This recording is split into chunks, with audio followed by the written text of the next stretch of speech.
Thank you so much बाळक साहेब. खूप सुंदर रीतीने तुम्ही आम्हाला अ, आराधनेमध्ये आणि देवाच्या वचनातून बोध करून आणि खूप सुंदर रीतीने गीतामध्ये सुद्धा चालवलं. अ, प्रभू तुम्हाला आशीर्वादित करो. पुन्हा एक वार आपल्या सर्वांना तारणाऱ्या प्रभू येशू ख्रिस्ताच्या नावामध्ये सलाम आणि त्या जिवंत देवाला मी धन्यवाद देतो या सुवर्ण सकाळकरिता, सुवर्ण वेळेकरिता, की त्याने त्याच्या चरणी येऊन त्याच्या वचनाची घोषणा करण्याची मजसारख्या पामराला संधी दिली त्याबद्दल त्याला धन्यवाद देतो. विशेष करून आपण या दिवसामध्ये गलती करास पत्र याचा अभ्यास करत आहोत आणि नवनवीन विषय आपण त्यातून अभ्यासत आहोत आणि विशेष करून मला असं वाटतं सुरुवातीपासून तर शेवटपर्यंत गलती करास पत्र जे आहे ते एकाच महत्वाचा गाभा मंडळीसमोर ठेवू इच्छितं किंवा पौल जो आहे तो गलतिया येथील मंडळांसमोर एकच विषय खंबीरतेने ठेवू इच्छितो आणि तो म्हणजे काय, की ख्रिस्ती विश्वास काय आहे? आणि मग आपण पाहिलेलं आहे अ, मागच्या मागच्या आठवडी अ, बाळक साहेबांनी आपल्याला शिकवलं, की देवाकडून आलेली सुवार्ता काय आहे, कशाप्रकारे आहे आणि विशेष करून आज माझा जो संदर्भ आहे तो हाच आहे.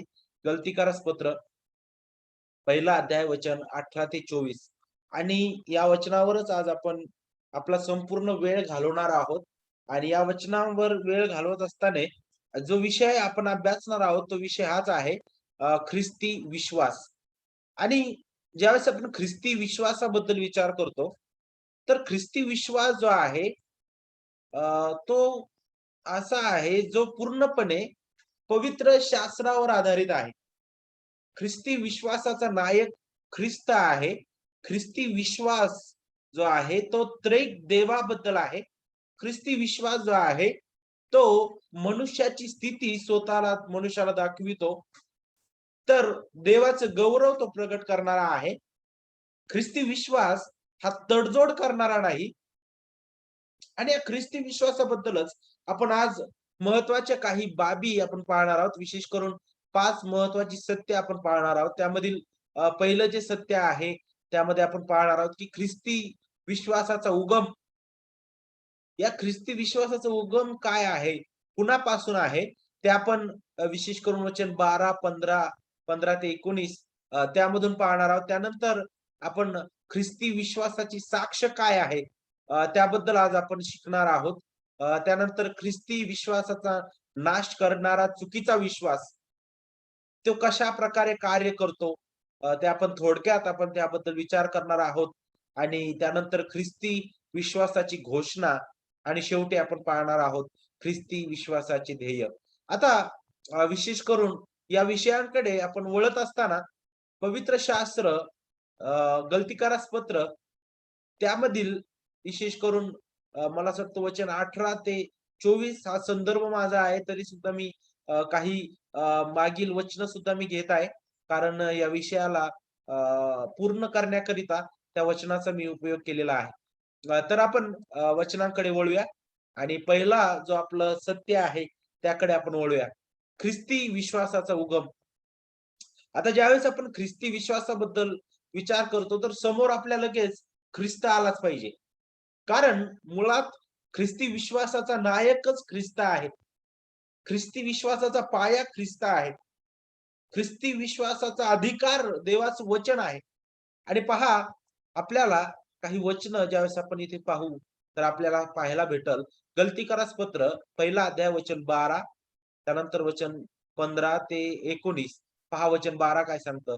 कारण ती मला मनुष्यापासून प्राप्त झाली नाही आणि ती मला कोणी शिकवलीही नाही. तर येशू ख्रिस्ताच्या प्रगटीकरणाने ती मला प्राप्त झाली. कशाबद्दल पौल इथं बोलत आहे? काय प्राप्त झालेलं आहे पौलाला? तो म्हणत आहे, की ती मला मनुष्यापासून प्राप्त झाली नाही. ती मला कोणी शिकवलीही नाही. आता ज्यावेळेस आपण वचन 12 पाहतो, तर वचन 12 पाहण्या अगोदर आपल्याला वचन या संदर्भामध्ये काय चालू आहे, त्याबद्दल विचार करणं गरजेचं आहे. तुम्हाला अगोदरच सुरुवातीपासूनच आपण ऐकलेलं आहे, की गलती या मंडळ्यांची परिस्थिती, समस्या काय होती? त्या मंडळीमध्ये गोंधळ उठलेला होता. ख्रिस्ताच्या सुवार्तेमध्ये भर मिसळ करत होते आणि पहा ख्रिस्ताची सुवार्ता अनेक तिथलचे जे यहुदी शिक्षक आहेत, ते बिघडवू इच्छित होते. ते म्हणत होते, की हां, नक्कीच कारण हे देवाच्या कृपेने आहे. परंतु ते नीतिमत्व जे आहे, ते आपल्याला कर्माने प्राप्त होतं. तुम्ही जर नियमशास्त्राचं पालन केलं, तुम्ही जर सुnnता केली, तुम्ही जर मोशेने दिलेले नियम तुम्ही पाळले, तुम्ही या सगळ्या यहुदी परंपरा, संप्रदाय तुम्ही पूर्ण केले, तर तुम्हाला नीतिमत्व प्राप्त होईल. अशा अनेक चुकीचं शिक्षण दिलं जात होतं, जे त्या मंडळ्यांना गोंधळात पाडणारं होतं आणि त्या मंडळ्या कुठेतरी त्या मंडळातील पुष्कळ लोकं त्या शिक्षणाकडे आकर्षित केले जात होते आणि म्हणूनच पौल जो आहे तो या पत्राद्वारे ख्रिस्ती विश्वास काय आहे, ख्रिस्ती सुवार्ता काय आहे, त्याचं महत्त्व तो वारंवार पटवून देत आहे. वारंवार तो स्पष्ट करत आहे. आता सगळ्यात अगोदर तो पहिल्या वचनामध्ये तो काय म्हणतो, विशेष करून वचन 6 मध्ये तो म्हणतो, की वचन 6 मध्ये पहा, मला आश्चर्य वाटते म्हणे, की ज्याने तुम्हाला ख्रिस्ताच्या कृपेत पाचारण केले, त्याच्यापासून तुम्ही इतके लवकर अन्य सुवार्तेकडे वळत आहात. हीच गलतिया येथील मंडळीची समस्या होती.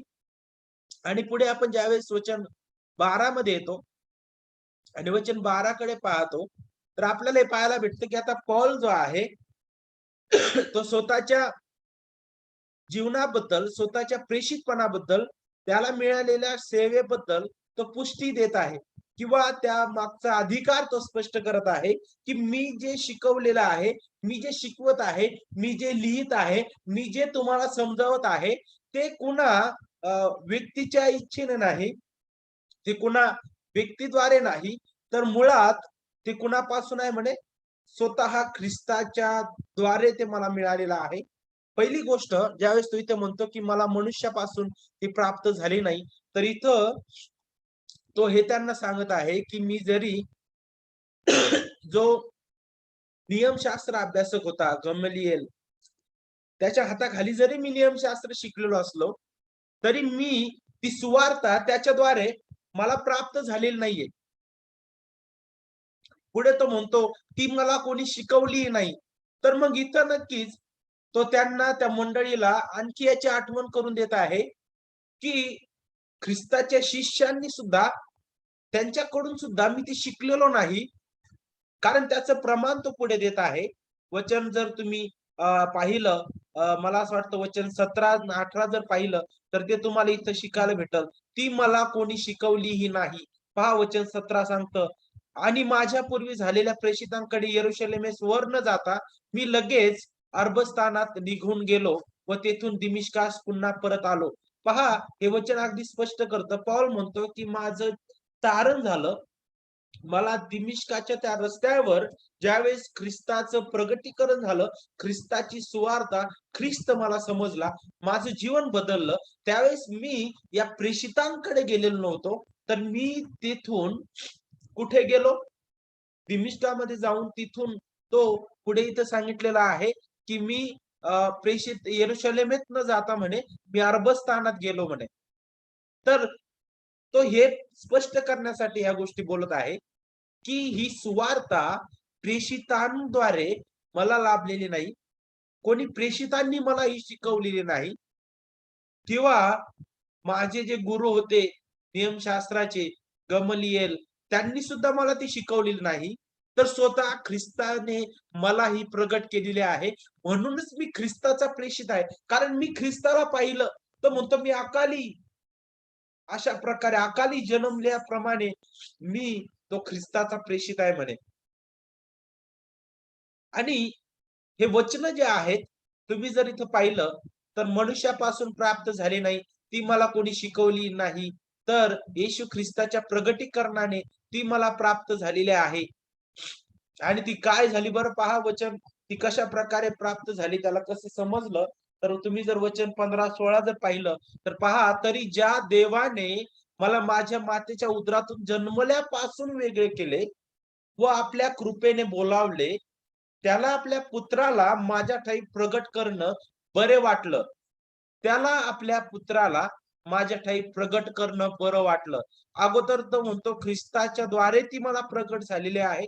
ख्रिस्ताने मला ती प्रगट केली. आता इथं तो म्हणतो, की देवाने मला ती प्रगट केलेली आहे. तारणामध्ये देवाचं परिपूर्ण कार्य इथं पाहायला भेटतं. तो म्हणतो एकीकडे, की ही सुवार्ता पूर्णपणे देवाबद्दल आहे. पूर्णपणे या सुवार्तेचा उगमस्थान देव आहे. आणि पहा, ख्रिस्ती विश्वासाचा उगम जिवंत देवामध्ये आहे. ख्रिस्ती विश्वासाचा पाया खुद्द देवानेच आखलेला आहे. त्या ख्रिस्ती विश्वासाचा नायक ख्रिस्त स्वतः आहे. आणि हा जो ख्रिस्ती विश्वास आहे, तो मानव निर्मित नाही. तो कोणा शिक्षकाद्वारे आलेला नाही. तो जगातील तर्क-वितर्काने भरलेला नाही. तर तो स्वतः देवाद्वारे आहे. त्यामध्ये पूर्णपणे देवाला स्थान आहे. आणि देवाच्या प्रिय लेकरांनो, पौल स्वतःबद्दलच वारंवार इथून पुढील वचनामध्ये बोलत आहे. याचं कारण हेच आहे, की पुष्कळ गलत्या मंडळामधील लोक जे होते, गलत्या प्रांतातील ते लोक, त्या मंडळ्या, आता त्या मंडळातील काही लोक त्याच्या प्रेषितपणावर सुद्धा आक्षेप घेत होते. ते म्हणत होते, की अरे हा आधी ख्रिस्ताचा नकार करणारा, ख्रिस्ताच्या विरुद्ध वागणारा, अरे हा तर कधीच ख्रिस्ताला याने पाहिलं नाही आमच्या समोर, आणि हा अनेक लोकांना यांनी मारलं, अनेक लोकांना यांनी ख्रिस्तापासून दुरावण्याकरिता कारणीभूत होता, आणि हा कशाचा प्रेषित, हा कसा प्रेषित होऊ शकतो? मग म्हणून तो त्यांना पुरावा देत आहे, की मला स्वतः ख्रिस्ता प्रगट झाला. मी ख्रिस्ताला पाहिलं. ख्रिस्ताचं प्रगटीकरण मला झालेलं आहे. आणि पौलाचं पत्र जर तुम्ही पाहिलं, तर खूप सुंदर रीतीने सर्व सिद्धांताने रचलेलं, सर्व सिद्धांताने, सर्व तत्वाने, सर्व त्या अनमोल अशा रत्नाने ते सजलेलं तुम्हाला प्रत्येक पत्र पाहायला भेटेल. आणि तेच तो आता ज्यावेळेस त्याच्या साक्षीबद्दल किंवा त्याच्याबद्दल तो इथं बोलत आहे, तर तो काय म्हणतो, देवाने मला माझ्या मातेच्या उदरातून जन्मल्यापासून वेगळं केलं. देवाची निवड, त्याच्या कृपेने त्याचं बोलावणं, त्याच्या प्रिय पुत्राठायी, त्याच्या प्रिय पुत्राला माझ्या ठायी प्रगट करणं, ही ती सुवार्ता आहे. त्याला बरं वाटलं म्हणे. हे मी काहीतरी चांगलो होतो, मी नियमशास्त्रामध्ये पारंगत होतो म्हणून नाही, तर देवाला बरं वाटलं, जे त्याला बरं वाटलं ते त्याने केलेलं आहे. आणि तो म्हणतो, की मी परराष्ट्रीयांमध्ये त्याच्या सुवार्तेची घोषणा करावी. तेव्हा मानवांची मसलत न घेता, पुन्हा एक वार मानवांची मसलत न घेता, आणि त्याचप्रमाणे पुढे तो म्हणतो, की अरबस्थानात मी निघून गेलो, तेथून दिमिश्कात पुन्हा आलो म्हणे. आणि वचन 18 मध्ये तो म्हणतो, की मग 3 वर्षानंतर त्याच्या, काही अभ्यासक अशा प्रकारे म्हणतात, की त्याचं परिवर्तन झालं आणि त्याच्यानंतर त्याने तो काही काळ त्या मंडळीसोबत त्याने घालवलेला आहे दुसरीकडे, आणि नंतर 3 वर्षानंतर तो आता यरुशलेमेमध्ये येत आहे. जणू काय त्या ठिकाणी त्या मंडळीचा एक सदस्य म्हणून त्या ठिकाणी तो येत आहे. आणि इथं सांगितलं, केफाला भेटायला मी यरुशलेमेवर गेलो. पेत्राला तो भेटण्यासाठी आलेला आहे. का बरं? त्या सुवार्तेबद्दल शिकण्याकरिता तो आलेला नव्हता. तर एक ख्रिस्ती बांधव म्हणून, ख्रिस्ती एक कुटुंबातील एक भाग म्हणून तो त्याला भेटायला आलेला होता. त्याच्यासोबत वेळ घालवण्याकरिता तो आलेला होता. आणि त्यासोबतच तिथं तो 15 दिवस राहिलेला आहे. मग नक्कीच हे दिवस फार मोठे नव्हते.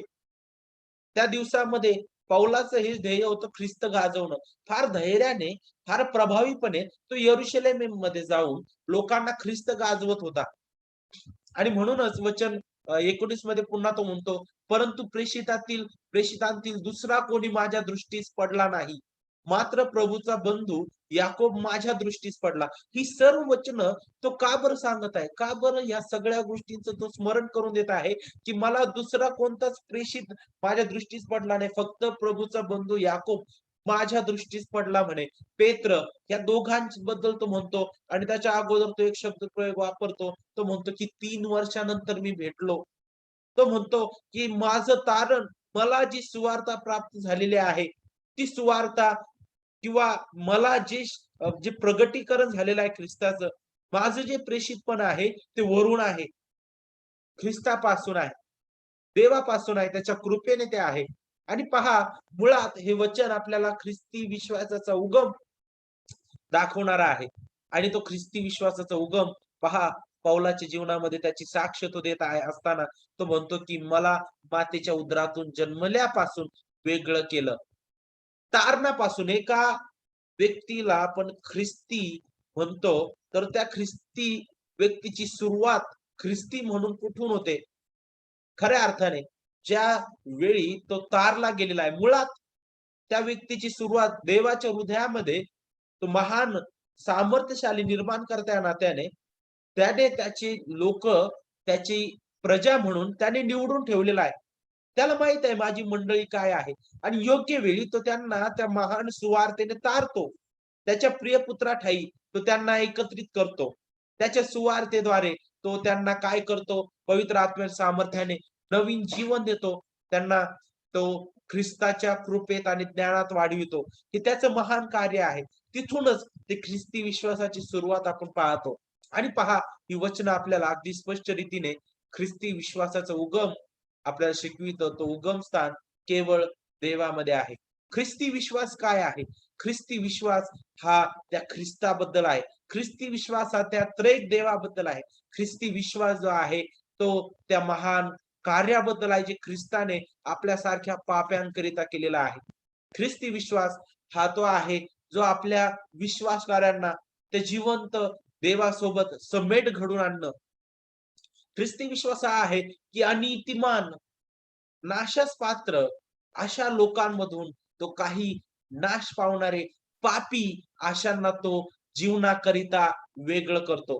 ख्रिस्ती विश्वास हा आहे, ज्यामध्ये मनुष्याला कुठेच थारा नाही. मनुष्याला घमंड करण्याकरिता, आढ्यता बाळगण्याकरिता कुठेच जागा नाही. हा तो ख्रिस्ती विश्वास आहे, जो तुम्हाला ख्रिस्ताचं गौरवच पाहायला शिकवितो. तो तुम्हाला नम्र करतो. तो तुम्हाला याची आठवण करून देतो, की तुम्ही काहीच नाही, ख्रिस्त सर्व काही आहे. आणि ख्रिस्ती विश्वासाचा उगम, ख्रिस्ती विश्वासाचा पाया ख्रिस्तामध्ये आहे. ख्रिस्ती विश्वासाचा अधिकार पुन्हा एक वार मी सांगतो, त्याचं पवित्र वचन आहे. आणि ज्यावेळेस आपण ख्रिस्ती विश्वासाच्या उगमाबद्दल विचार करतो, तर मग नक्कीच एक पापी त्याला आपण ख्रिस्ती कशाप्रकारे म्हणू शकतो? जर तुम्ही पवित्र शास्त्रामध्ये पाहिलं, मला असं वाटतं कोरिंथकरास पत्रामध्ये आणि मला असं वाटतं प्रेषितांची कृत्य त्यामध्ये सुद्धा तुम्हाला पाहायला भेटेल, की प्रभूच्या शिष्यांना पहिल्याने ख्रिस्ती म्हणवण्यात आलं अंतुकियामध्ये. तर मुळात त्या ठिकाणी का बरं ख्रिस्ती म्हणवण्यात येत होतं? कारण ते ख्रिस्ताचे शिष्य ते होते, ख्रिस्ताचे अनुकरण करणारे ते होते. आणि मुळात ख्रिस्ती ज्यावेळेस ते लोकं म्हणायचे, तर ते अभिमानाने म्हणत नव्हते, तर ते त्यांना चिडवण्यासाठी म्हणत होते, की पहा ते ख्रिस्ती लोकं आलेत. ते ख्रिस्ती लोकं आहेत. का बरं?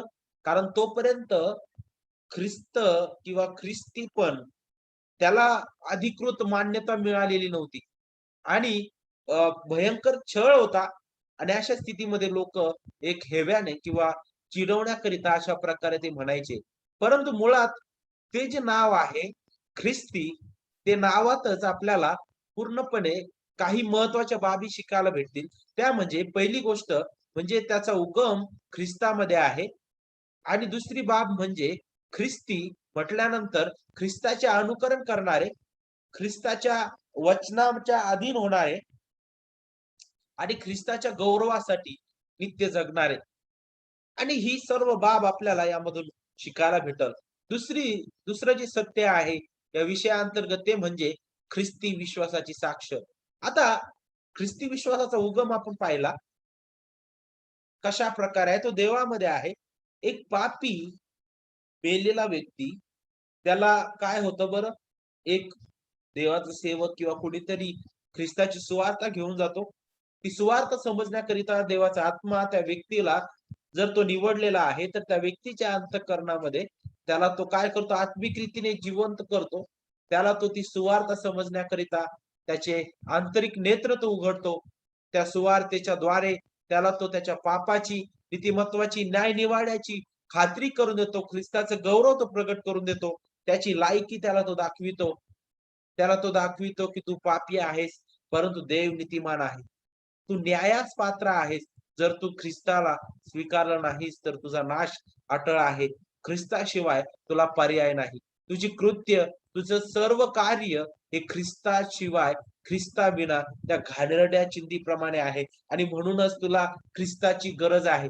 आणि ज्यावेळेस त्या एका पाप्याला त्या सुवार्तेच्या द्वारे या सगळ्या गोष्टींची खात्री होते, त्यावेळेस तो त्याला हे समजतं की मी पापी आहे आणि ते पापी ते समजण्याकरिता त्याच्या अंतःकरणाला चूर-चूर लावणं हे सुद्धा देवाचं कार्य आहे. जर तुम्ही प्रेषितांची कृत्य जर पाहिलं, तर पहा तिथं ज्यावेळेस पेत्राने सुवार्ता सांगितली ख्रिस्ताची, ख्रिस्ताची घोषणा केली, त्यावेळेस अनेकांच्या मनाला चुरचूर लागली आणि तेच देवाचा आत्मा त्याच्या सुवार्तेच्या द्वारे करतो. त्या लोकांच्या मनाला चुरचूर लावणं. आणि पहा, मग तो व्यक्ती एक पापी ज्यावेळेस त्याच्या मनाला चुरचूर लागते, की "अरे हां, मी पापी आहे, मी भ्रष्ट आहे." आणि पहा ज्यावेळेस तो पश्चाताप करतो, तो पश्चाताप सुद्धा देवाचं दान आहे. आणि ज्यावेळेस तो विश्वास ठेवतो, ख्रिस्त हा प्रभू आहे, तो तारणदायी विश्वास सुद्धा देवाचं दान आहे, त्याच्या कृपेने आहे. मग पूर्णपणे तारण देवाचं आहे.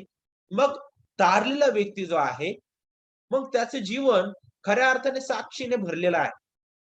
जर तुम्ही ख्रिस्ती विश्वासाची साक्ष याबद्दल विचार कराल, तर मी अशा साक्षीबद्दल विचार करत नाही या ठिकाणी, जी साक्ष सर्वसाधारणपणे सर्व लोक देत राहतात.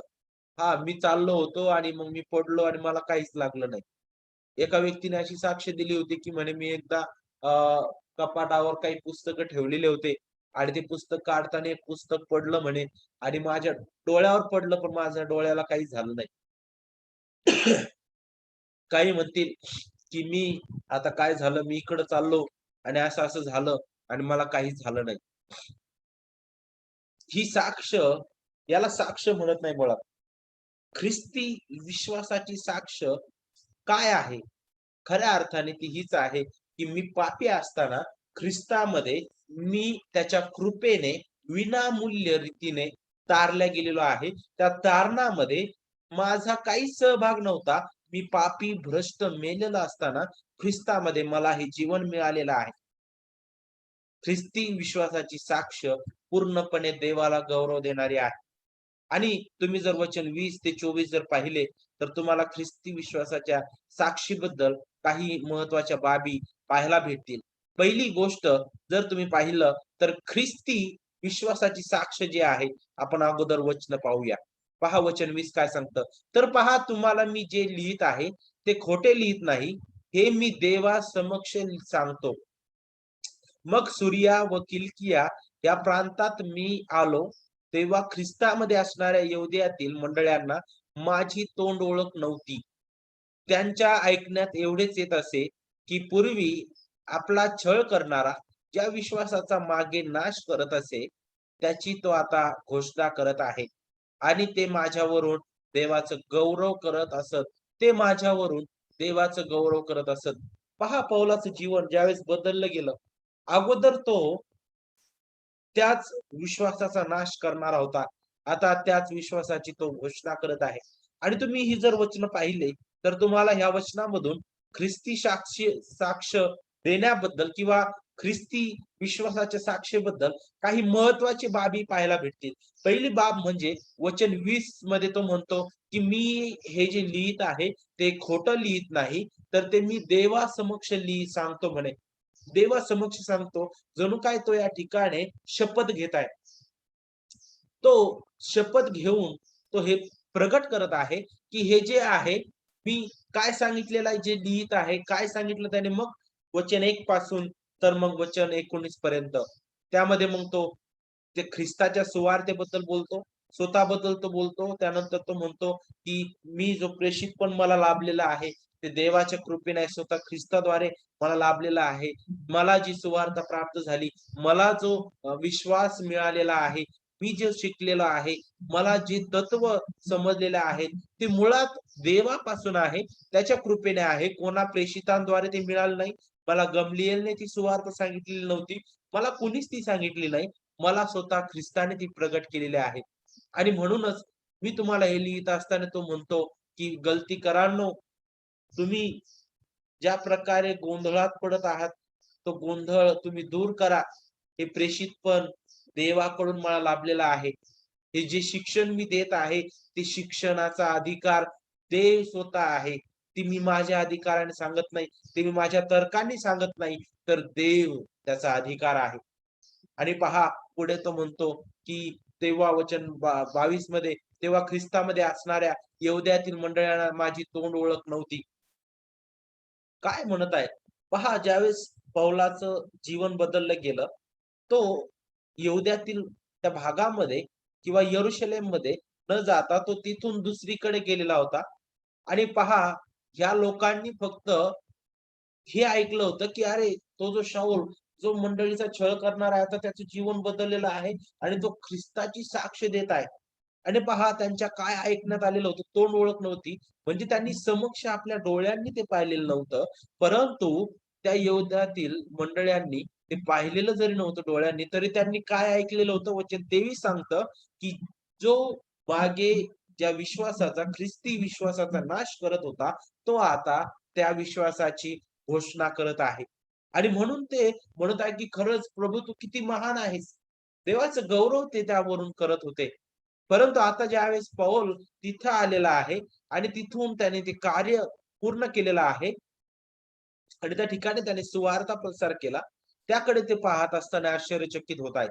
आणि त्यासोबतच पौल त्याचीच आठवण करून त्यांना देत आहे, की हा ख्रिस्ती विश्वास देवापासून आहे. आणि ख्रिस्ती विश्वासाच्या साक्षीबद्दल विचार करत असताना पहा, ख्रिस्ती विश्वासाची साक्ष ही मानव केंद्रित नाही. ही नेहमी, नेहमी देव केंद्रित आहे. वचन 20 नुसार. त्याचा अधिकार स्वतः देव आहे. ख्रिस्ती विश्वासाचा अधिकार देवाचं वचन आहे.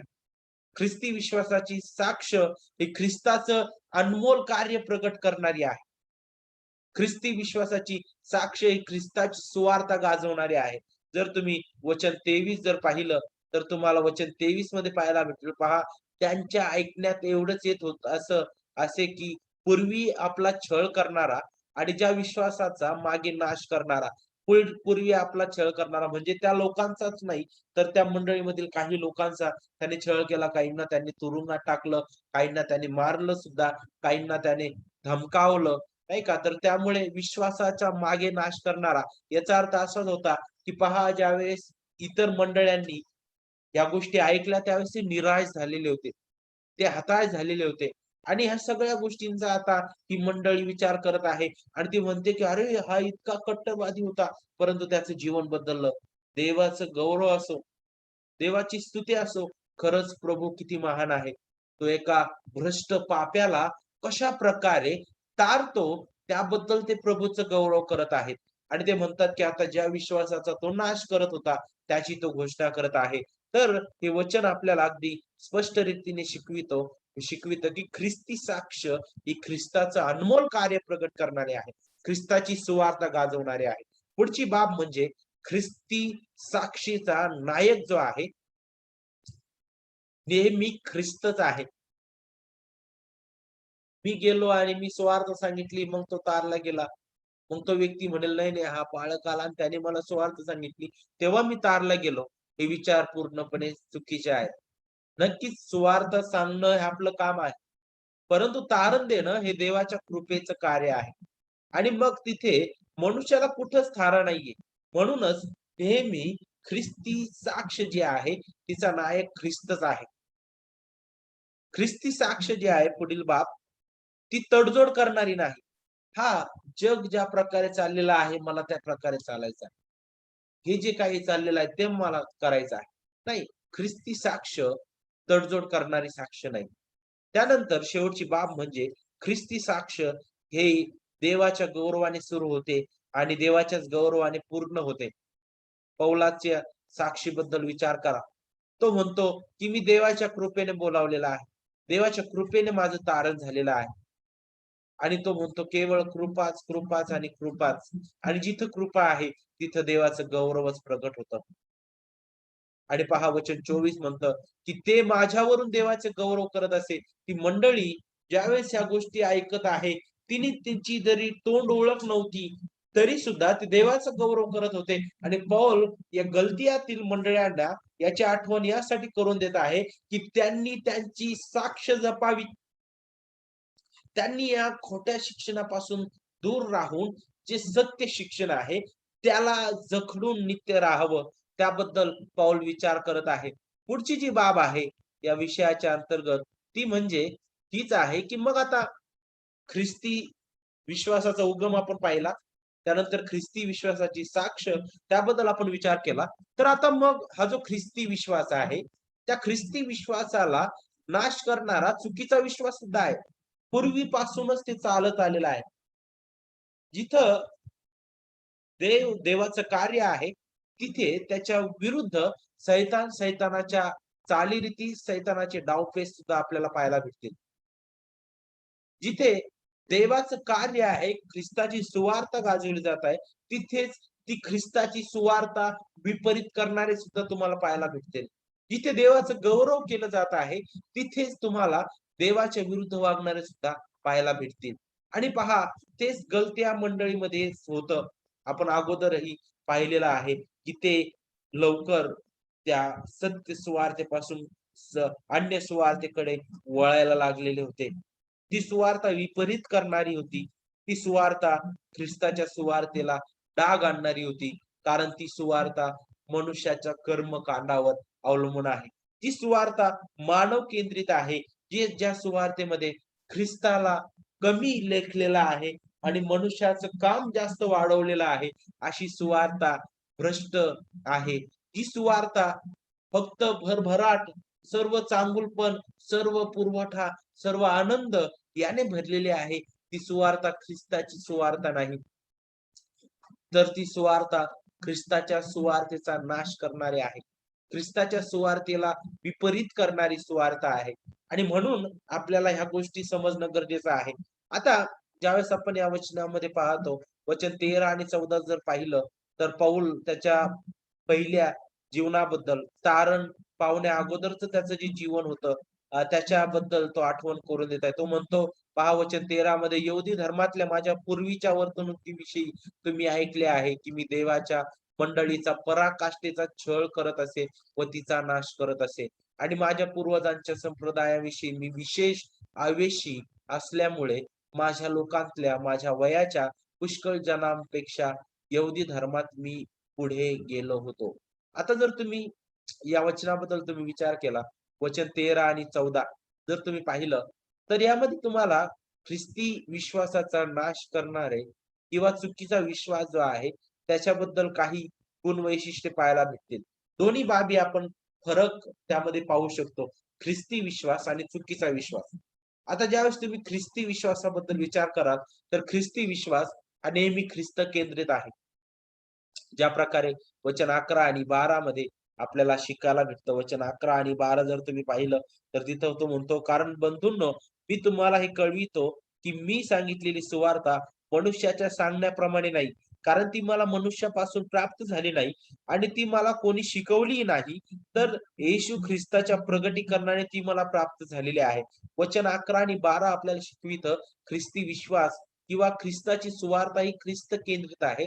तर त्याच्या विरुद्ध चुकीचा विश्वास जो आहे, तो पूर्णपणे मानव केंद्रित आहे. ज्याच्याबद्दल आपल्याला वचन 13 जर तुम्ही पाहिलं, तिथं सांगितलं, "यहुदी धर्मातल्या माझ्या पूर्वीच्या वर्तणुकीविषयी तुम्ही ऐकले आहे, की देवाच्या मंडळीचा पराकाष्ठेचा छळ मी करत असे व तिचा नाश करत आहे." असे.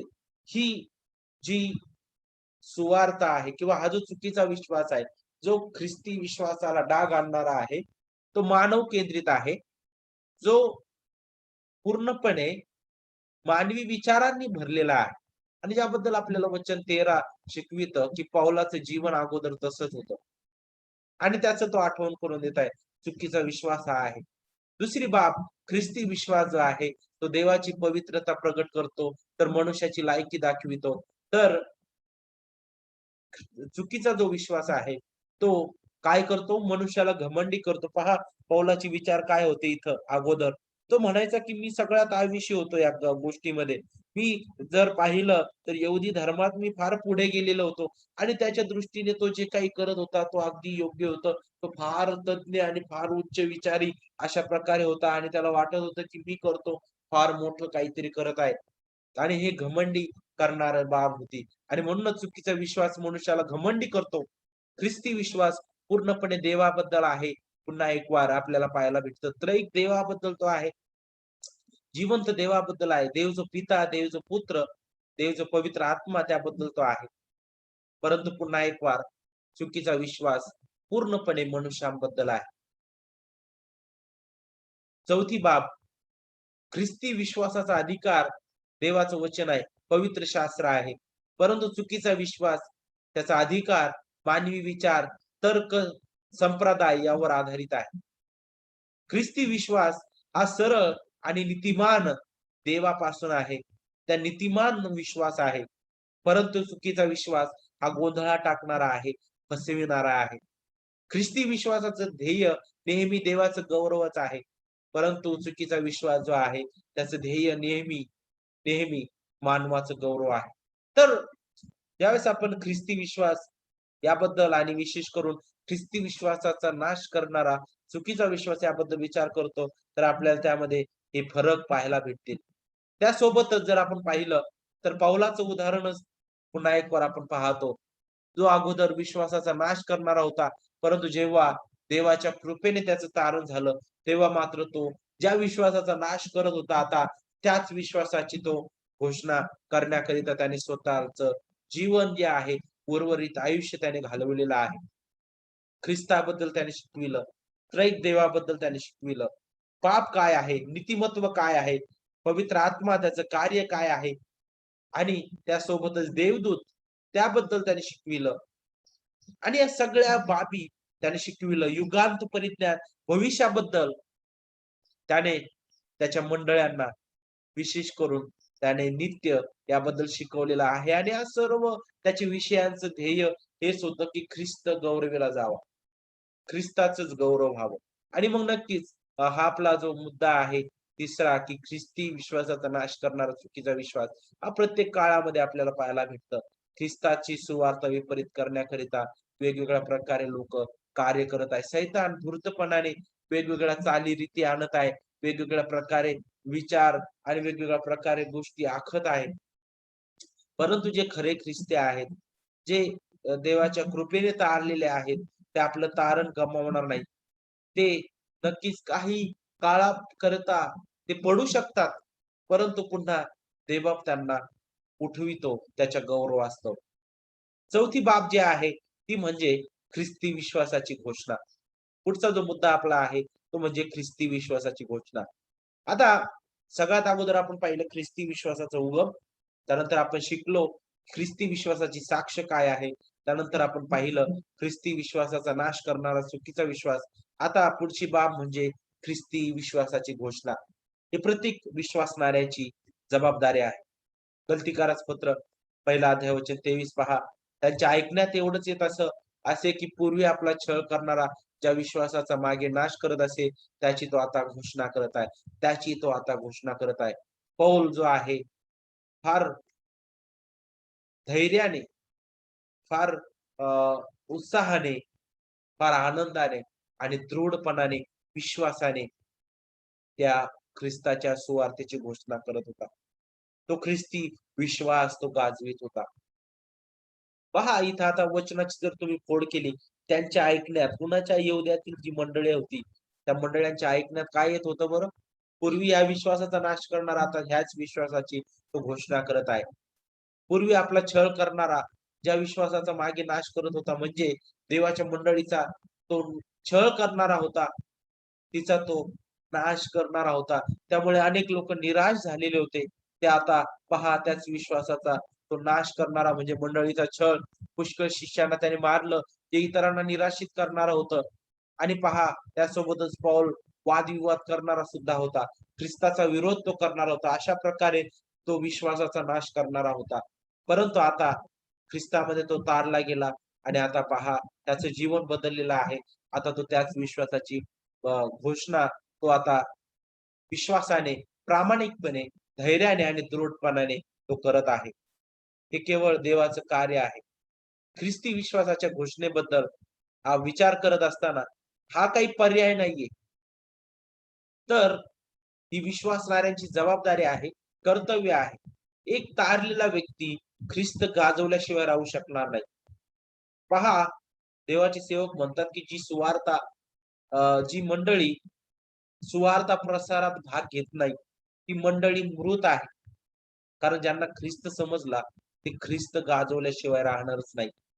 पहिली बाब ख्रिस्त गाजवण्याबद्दल विचार करत असताना का बरं आपल्याला ख्रिस्ताच्या सुवार्तेची घोषणा करणं गरजेचं आहे? ख्रिस्ती विश्वासाची घोषणा करणं गरजेचं आहे.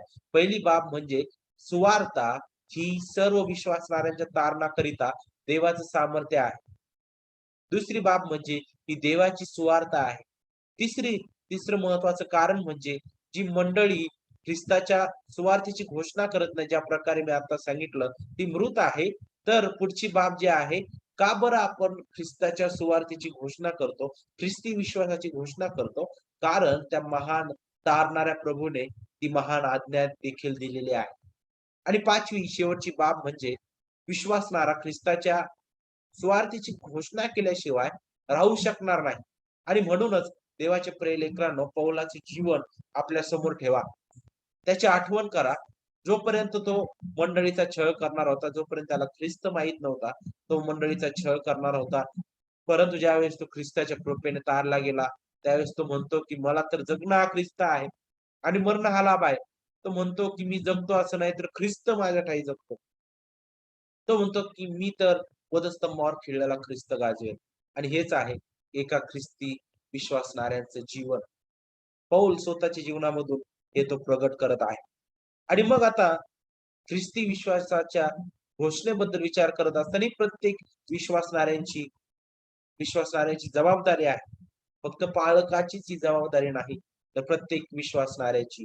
मग कशा प्रकारे आपण ख्रिस्ती विश्वासाची घोषणा करतो? मग अ, कुणी ट्रॅक्स वाटून, कुणी अ, हे एकमेकांना ख्रिस्ताबद्दल शिकवून, मंडळीमध्ये एकत्रित येण्याद्वारे किंवा अ, गीतांद्वारे किंवा इतरही अनेक माध्यम आहे, त्याद्वारे आपण ख्रिस्त गाजवितो. ख्रिस्ती विश्वासाची घोषणा आपण करतो. शेवटचा जो भाग आहे आजच्या विषयाचा तो म्हणजे हाच आहे, की मग आता ख्रिस्ती विश्वासाचा उगम, ख्रिस्ती विश्वासाची साक्ष, अ, ख्रिस्ती विश्वासाचा नाश करणारा चुकीचा विश्वास आणि आपण पाहिलं ख्रिस्ती विश्वासाची घोषणा. याबद्दल आपण आतापर्यंत विचार केलेला आहे. तर आता मग ख्रिस्ती विश्वासाचं ध्येय काय आहे? या सर्व बाबींबद्दल विचार करत असताना मग अंतिमता काय आहे? तर ते वचन 24 आपल्याला शिकवेल. तिथं सांगितले पहा, आणि ते माझ्यावरून देवाचं गौरव करत असत. आपलं जीवन जे बदललेलं आहे, आपलं चालणं, वागणं, बोलणं या सर्वांकडे पाहून इतरांनी देवाचं गौरव करावं. ना की आपलं. पुष्कळ लोकं म्हणतील, "हां, तू किती चांगला आहेस." नाही, नाही, नाही. देवाचं गौरव व्हावं. आपल्यातून ख्रिस्त गाजविला जावा. हे ख्रिस्तीवाचं ध्येय आहे. ख्रिस्ती विश्वासाचं ध्येय नेहमी देवाचं गौरव आहे. का बरं? कारण पहा, पहिली गोष्ट तर तो आपला महान निर्माणकर्ता आहे. रोम 11:36 शिकवितं, कारण सर्व काही त्याच्याच पासून, त्याच्याचद्वारे व त्याच्याच प्रित्यर्थ आहे. त्याला युगानुयुग गौरव असो. पहिले करीन 6:20 सांगतं, कारण तुम्ही मोलाने विकत घेतलेले आहात, म्हणून तुम्ही आपले शरीर व आत्मा जी देवाचे आहेत, त्याद्वारे देवाचा गौरव करा. का बरं? कारण तो आपला महान तारणारा आहे. तारणामध्ये सुद्धा त्यालाच गौरव. आणि शेवटचं वचन, पहिले करीन 10 अध्याय वचन 31, म्हणून तुम्ही खाता-पिता किंवा जे काही तुम्ही करिता, त्याद्वारे देवाचं गौरव करा किंवा ते सर्व देवाच्या गौरवासाठी करा. ह्या वचनामधून आपल्याला पाहायला भेटते, की तो पुरवितो म्हणून आपण खातो-पितो आणि आपण जगतो, नाही का? मग तो सर्वस्वाचा पुरवठा करणारा आहे. म्हणून सर्व गोष्टींमध्ये त्यालाच गौरव आणि सन्मान प्राप्त हो. आणि शेवटचं वचन जे आपण प्रभूने शिकवलेली प्रार्थना म्हणतो, नाही का? मत्ती 6 वचन 13 मध्ये, कारण की राज्य, सामर्थ्य आणि गौरव ही सर्व काळ तुझी आहेत. आमेन. का बरं? ख्रिस्ती विश्वासाची सुरुवात आणि ख्रिस्ती विश्वासाचं अंतिमता केवळ आणि केवळ देवाचं गौरव आहे. केवळ देवाचं गौरव आहे. ख्रिस्ती विश्वास पूर्णपणे आपल्याला पाहायला भेटतं. देवाच्या कृपेने सुरुवात होतो. केवळ आणि केवळ देवाची कृपा, देवाची कृपा आणि देवाची कृपा. यामध्ये मनुष्याला कुठं स्थान नाही. आणि म्हणूनच पौल जो आहे, तो गलतियातील मंडळांना हे शिकवत आहे, की त्या चुकीच्या शिक्षणाकडे लक्ष देऊ नका, कारण ते मानव केंद्रित आहे. आणि म्हणूनच तो म्हणतो त्या वचनामध्ये, की जी सुवार्थ आम्ही अगोदर सांगितली, त्यापेक्षा निराळी सुवार्थ पुन्हा आम्ही येऊन तुम्हाला सांगितली, किंवा स्वर्गातून एखादा देवदूत जरी येऊन तुम्हाला सांगेल, तरी तो शापभ्रष्ट असेल. शापभ्रष्ट म्हणजे अनाथेमा, म्हणजे तो लगेच नष्ट होईल, त्याची राख होईल, त्याचा नाश अटळ आहे. म्हणून देवाच्या प्रिय लेकरांनो, ख्रिस्ती विश्वास हा पूर्णपणे देवाचा देवापासून आलेला आहे. त्याचा उगम पूर्णपणे ख्रिस्तामध्ये आहे. आणि मग नक्कीच त्याचं ध्येय सुद्धा केवळ देवाचं गौरव आहे.